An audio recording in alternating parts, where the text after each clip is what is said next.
고요한 밤, 달빛이 그림자처럼 드리워진 조선시대 어느 양반가의 깊은 밤입니다. 한때는 정적만이 감돌았을 이 고택에 오늘은 핏빛 그림자가 드리워져 있습니다. 방 안에는 젊은 양반 도령, 김윤호가 싸늘한 시신으로 누워있고 그의 곁에는 피 묻은 비녀가 떨어져 있습니다. 이 비극적인 사건의 전말을 파헤치기 위해 우리는 시간의 장막을 걷고 그날 밤의 진실을 찾아 나섭니다. 이 모든 비극은 바로 금지된 사랑에서 시작되었습니다. 조선시대 신분을 넘어선 사랑은 용납되지 않았고 특히 양반과 하녀 사이의 정부는 상상할 수 없는 파국을 불러왔습니다. 오늘은 이처럼 가슴 아픈 운명에 휩싸인 김윤호 도령과 그의 하녀, 꽃님의 이야기를 통해 조선시대의 엄격한 사회상과 그 속에서 피어난 비극적인 치정살인 사건을 재구성해 보려 합니다. 과연 이들에게 무슨 일이 있었던 걸까요? 그리고 누가, 왜 김윤호를 살해한 것일까요? 지금부터 그 숨겨진 진실을 추적해 보겠습니다. 때는 17세기 조선, 사대부 김판서. 댁은 여느 양반가와 다름없이 엄격한 법도와 예의를 중시하는 집안이었습니다. 김판서에게는 외아들 김윤호가 있었는데 그는 총명하고 준수한 외모를 지녀 마을 처녀들의 선망의 대상이었습니다. 그의 학식 또한 깊어 과거 급제는 시간 문제로 여겨졌습니다. 집안의 기대와 주위의 부러움 속에서 자라난 김윤호는 문무를 겸비한 이상적인 양반의 표본으로 칭송받았습니다. 그러나 윤호의 마음을 사로잡은 이는 다름 아닌 김판서 댁의 하녀, 꽃님이었습니다.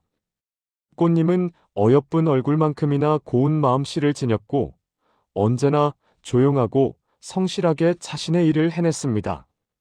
그녀의 손길이 닿는 곳마다 깨끗함과 정갈함이 깃들었고 그 모습은 마치 한 폭의 그림 같았습니다. 어릴 적부터 함께 자라온 두 사람은 신분을 뛰어넘는 애틋한 감정을 키워왔지만 그들의 사랑은 결코 세상에 드러낼 수 없는 것이었습니다. 조선시대는 철저한 신분사회였고 양반과 천민의 결합은 상상조차 할 수 없는 금기였습니다. 이는 단순히 신분 차이를 넘어선 사회 질서의 근간을 흔드는 행위로 받아들여졌습니다.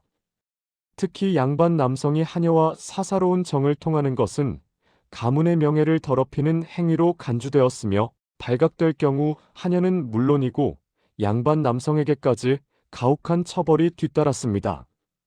심지어 노비와 양반 간의 간통은 양반에게는 큰 처벌 없이 넘어가는 경우가 많았지만 하녀에게는 비참한 결과를 초래했습니다.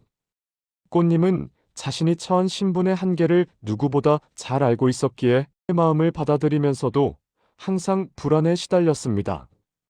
그녀는 윤호에게 자신과의 관계가 알려질 경우 닥쳐올 비극을 끊임없이 경고했습니다. 그녀의 경고 속에는 자신뿐만 아니라 윤호에게까지 미칠 해악에 대한 깊은 염려가 담겨 있었습니다. 그러나 사랑에 눈먼 윤호는 그녀의 말을 흘려들었고 오히려 신분 따위는 자신들의 사랑을 막을 수 없다고 믿으며 꽃님을 안심시키려 했습니다. 둘은 밤마다 은밀한 만남을 이어갔습니다. 달빛 아래서 나누는 그들의 속삭임은 짧고도 위태로운 행복의 순간이었습니다. 그들의 사랑은 점점 깊어졌지만 위험 또한 그림자처럼 따라붙었습니다. 특히 잦은 만남은 주변 사람들의 의심을 사기에 충분했고 작은 소문 하나라도 김판서의 귀에 들어가는 날에는 걷잡을 수 없는 파국이 예상되었습니다. 어느 날 밤 김윤호 도령의 방에서 비명소리가 들려왔습니다. 자정을 훌쩍 넘긴 시간, 정적을 깨고 터져나온 비명은 고요하던 김판서 댁을 순식간에 공포로 몰아넣었습니다. 놀란 식솔들이 아수라장처럼 달려갔을 때 윤호는 이미 싸늘한 시신으로 변해 있었습니다. 그의 눈은 크게 뜨여 있었고 얼굴에는 고통스러운 표정이 그대로 남아 있었습니다. 그의 가슴에는 날카로운 비녀가 깊숙이 박혀 있었고 방 안은 혼란과 공포로 가득 찼습니다. 비녀의 자루에는 섬세한 봉황 문양이 새겨져 있어 보는 이로 하여금 불길한 예감을 떨칠 수 없게 했습니다. 판서댁은 발칵 뒤집혔고 비명소리를 들은 이웃집까지 소문이 퍼지며 온 마을이 웅성거렸습니다. 사건은 즉시 관아에 보고되었습니다. 포도청에서는 곧바로 수사에 착수했습니다. 사건을 맡은 이는 박첨지라는 베테랑 포도대장이었습니다. 그는 수십 년간 수많은 강력 사건들을 해결해 온 경험 많은 인물이었습니다. 사건 현장은 밀실 살인에 가까웠습니다. 방문은 안에서 굳게 잠겨 있었고 창문 역시 닫혀 있었습니다. 외부 침입의 흔적은 전혀 없었습니다. 이는 범인이 집안 사람이라는 강력한 증거가 되었습니다. 초기 수사는 꽃님에게 집중될 수밖에 없었습니다. 그녀는 윤호 도령과 가장 가까이 지냈던 하녀였고 그들의 은밀한 관계는 이미 집안 사람들 사이에서 공공연한 비밀처럼 떠돌던 터였습니다. 몇몇 타인들은 밤늦게 꽃님이 윤호의 방에서 나오는 것을 보았다는 증언까지 했습니다.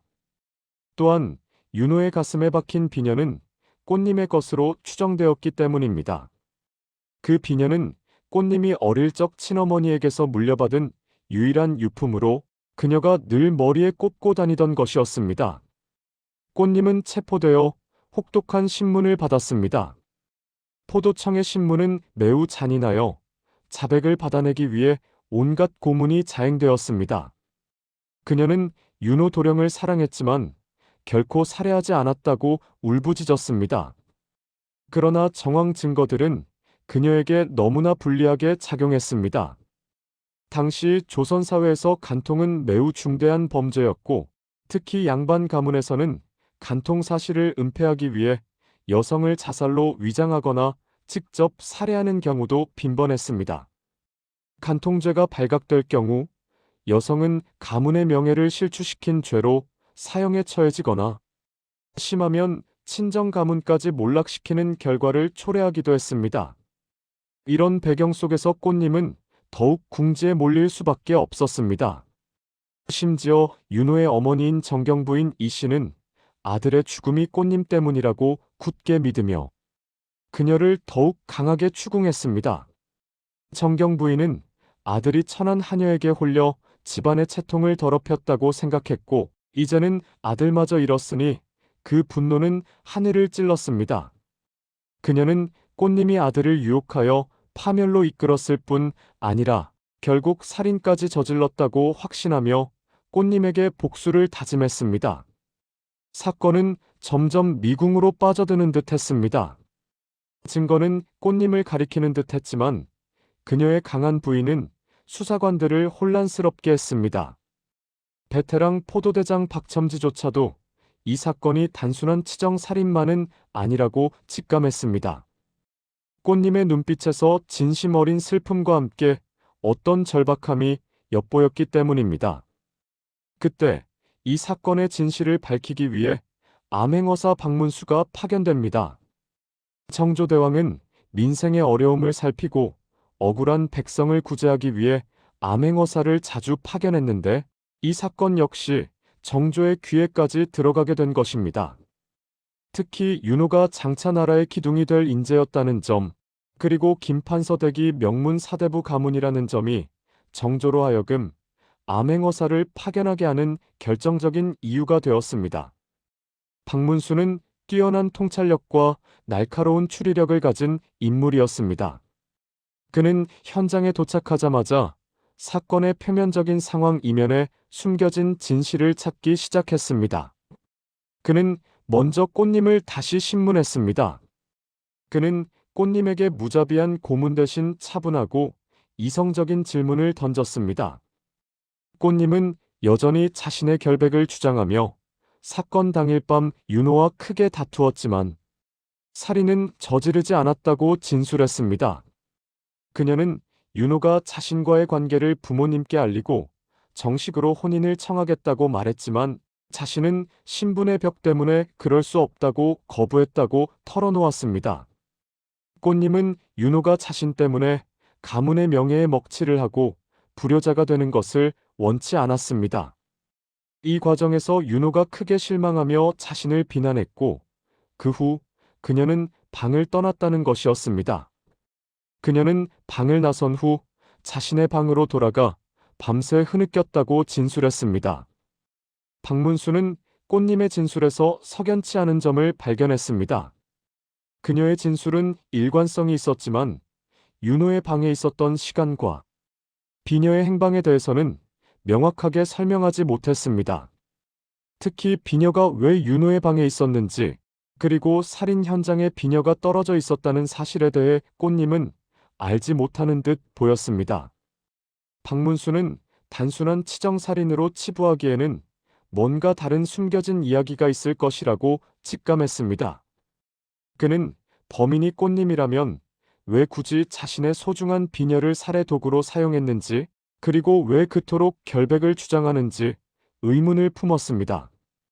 박문수는 꽃님뿐만 아니라 김판서 댁의 모든 하인들을 신문하기 시작했습니다.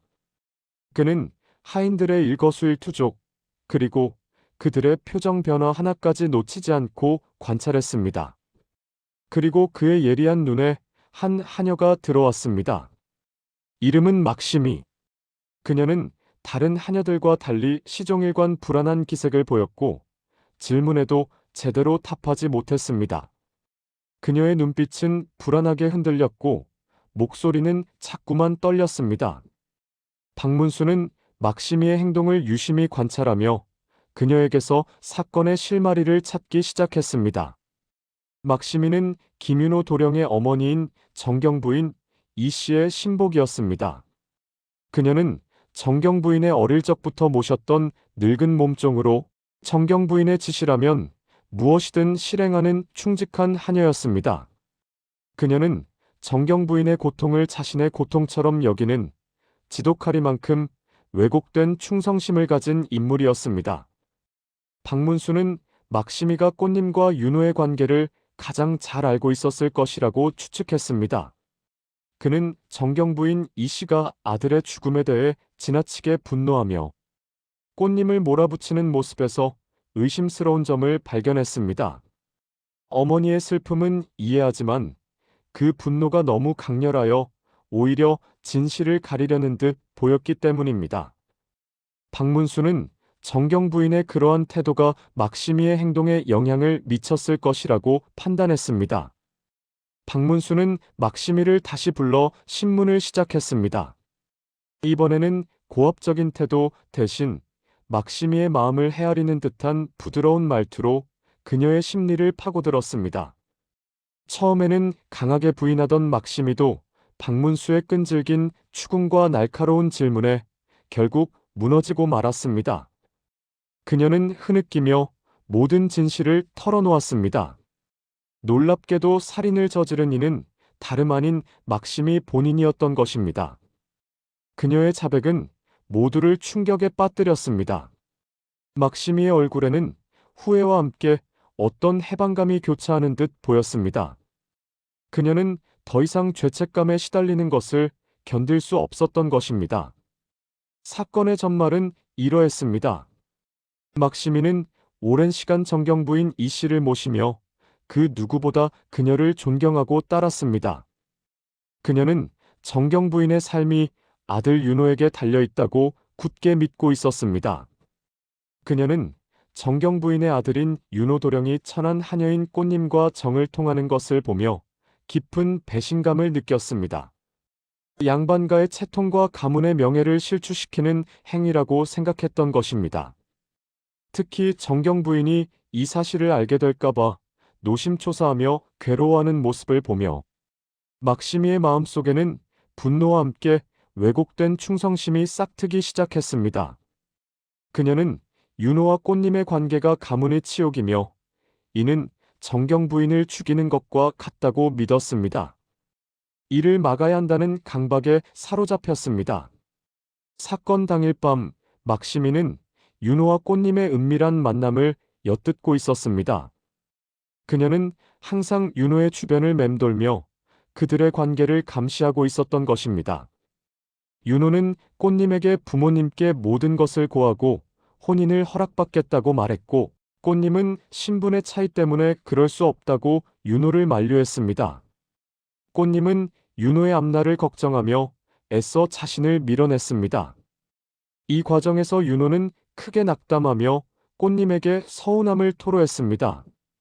꽃님이 방을 떠난 후 막시미는 마치 기다렸다는 듯이 윤호의 방으로 들어갔습니다. 그녀의 손에는 꽃님이 잠시 벗어둔 비녀가 들려 있었습니다. 막시미는 윤호에게 꽃님과의 관계를 포기하고 가문을 위해 정경 부인이 정해준 혼처로 장가갈 것을 강하게 설득했습니다.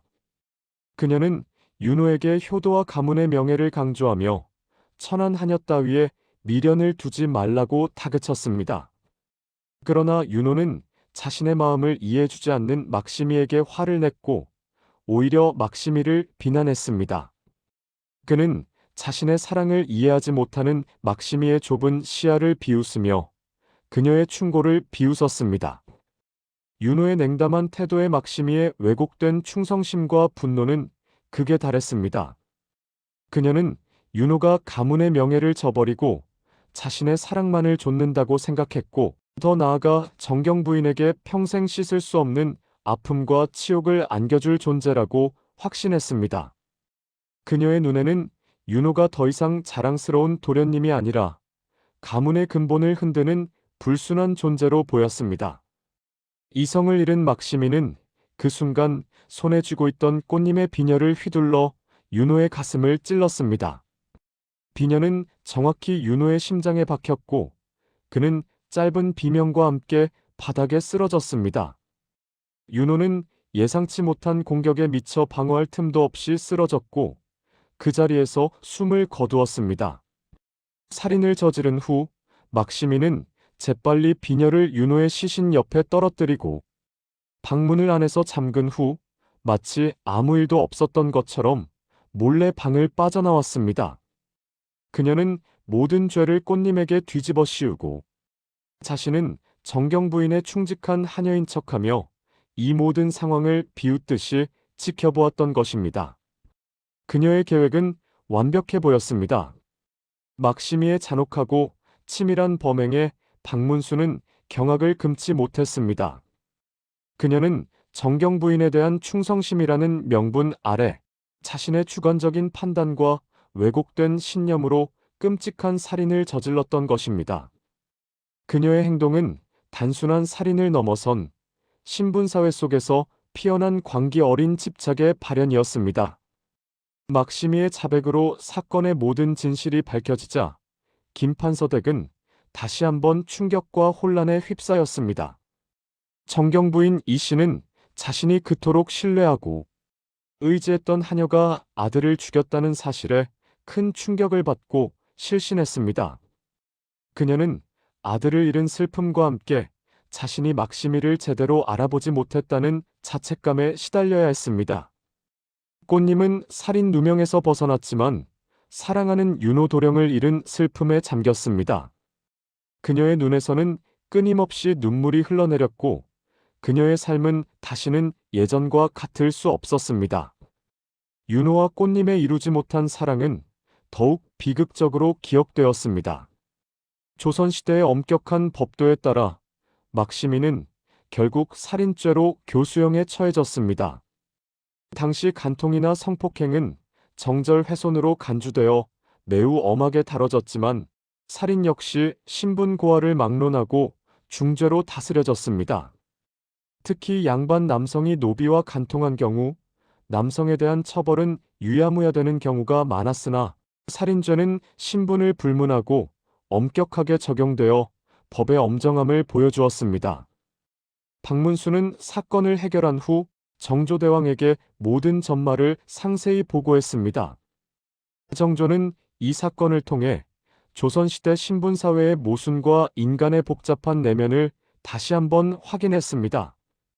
그는 양반과 하녀의 비극적인 사랑, 그리고 그로 인해 발생한 살인 사건이 단순히 개인적인 치정을 넘어선 사회 구조적인 문제이며 신분제도가 인간의 존엄성을 얼마나 쉽게 훼손할 수 있는지 여실히 깨달았습니다. 또한 그는 왜곡된 충성심이 빚어낼 수 있는 파괴적인 결과에 대해서도 깊이 생각하게 되었습니다. 이 사건은 당시 사회에 큰 파장을 불러일으켰습니다. 양반과 하녀의 금지된 사랑, 그리고 그로 인한 비극적인 결말은 많은 사람들에게 회자되며 신분 차별의 폐해와 인간 본연의 욕망에 대해 다시 한번 생각하게 만드는 계기가 되었습니다. 특히 막심이라는 인물이 보여준 왜곡된 충성심과 그로 인한 살인은 인간의 마음속에 자리 잡은 어둠과 비극적인 선택의 순간을 여실히 보여주었습니다. 이 사건은 단순한 형사 사건을 넘어 인간 심리의 복잡성과 사회 구조의 문제점을 드러내는 중요한 사례가 되었습니다. 이 사건은 단순한 살인 사건을 넘어 조선시대의 엄격한 신분제도, 유교적 가치관, 그리고 인간의 복잡한 감정이 얽히고 설켜 빚어낸 비극적인 드라마였습니다. 양반과 하녀의 사랑은 당시 사회에서는 결코 용납될 수 없는 것이었습니다. 신분의 벽은 너무나도 높았고 이를 넘어서려는 시도는 언제나 파멸을 불러왔습니다. 김윤호와 꽃님의 사랑은 아름다웠지만 결국 비극적인 결말을 맞이할 수밖에 없었던 것도 바로 이러한 사회적 배경 때문이었습니다. 그들은 사랑했으나 사회가 그들의 사랑을 허락하지 않았습니다. 그들의 관계는 은밀하고 비밀스러웠기에 더욱 비극적인 운명을 예고했던 것입니다. 또한 이 사건은 당시 여성의 지위에 대한 통찰도 제공합니다. 조선시대 여성은 정절을 매우 중요하게 여겼으며 간통은 엄히 다스려졌습니다. 어우동 사건처럼 간통을 이유로 사형당한 여성도 있었을 정도로 여성에게는 엄격한 도덕적 잣대가 적용되었습니다. 꽃님 역시 윤호와의 관계로 인해 언제든 위험에 처할 수 있었던 것입니다. 만약 막심이의 살인이 없었다 하더라도 꽃님은 신분 차이로 인한 비난과 처벌에서 자유로울 수 없었을 것입니다. 그러나 막심이의 사례는 또 다른 의미에서 여성의 복잡한 내면을 보여줍니다. 그녀는 정경 부인에 대한 충성심과 가문의 명예를 지키려는 왜곡된 욕망으로 살인을 저질렀습니다. 이는 조선시대 여성들이 사회적 압력과 기대 속에서 어떤 방식으로 자신의 정체성과 가치관을 형성하고 행동했는지를 엿볼 수 있게 합니다. 막심이의 행동은 개인의 광기 어린 집착에서 비롯되었지만 동시에 여성에게 가해지는 사회적 압력과 기대가 어떻게 개인의 심리를 왜곡시킬 수 있는지를 보여주는 사례이기도 합니다. 이처럼 조선시대의 치정살인 사건은 단순히 개인 간의 갈등에서 비롯된 것이 아니라 당시 사회의 다양한 요소들이 복합적으로 작용한 결과였습니다. 신분제도, 유교 사상, 여성의 지위, 그리고 인간 본연의 복잡한 감정들이 모두 얽혀 만들어진 비극적인 사건이었던 것입니다. 이 사건은 단순한 범죄가 아니라 한 시대의 모습을 투영하는 거울과도 같았습니다. 오늘 우리는 조선시대 양반과 하녀의 금지된 사랑이 빚어낸 비극적인 살인 사건을 통해 엄격한 신분, 제도 속에서 피어난 인간의 욕망과 그로 인한 파멸을 목격했습니다. 김윤호와 꽃님의 애틋한 사랑은 결국 사회적 제약에 부딪혀 비극적인 결말을 맞았고 이들의 운명은 막심이라는 인물의 그릇된 충성심에 의해 더욱 가혹해졌습니다. 이 사건은 우리에게 많은 질문을 던집니다. 과연 신분이 인간의 사랑을 제한할 수 있는가? 사회적 통념과 개인의 욕망 사이에서 우리는 어떤 선택을 해야 하는가? 그리고 정의는 과연 무엇인가? 이러한 질문들은 시대가 변해도 여전히 유효할 것이며 오늘날을 살아가는 우리에게도 깊은 성찰을 요구합니다. 조선시대의 한 비극적인 살인 사건은 시대를 초월하여 인간 본연의 감정과 사회, 구조의 모순을 다시 한번 생각하게 합니다. 우리 사회는 얼마나 더 공정하고 정의로워졌는가, 그리고 여전히 존재하는 보이지 않는 신분의 벽은 없는가에 대한 질문을 던지게 합니다. 이 역사는 과거의 기록일 뿐만 아니라 현재를 이해하고 미래를 통찰하는 지혜의 원천입니다. 우리는 이러한 비극적인 사건들을 통해 인간 본성에 대한 이해를 넓히고 더 나은 사회를 만들기 위한 교훈을 얻을 수 있을 것입니다. 끝까지 봐주셔서 감사합니다. 구독과 좋아요 부탁드립니다.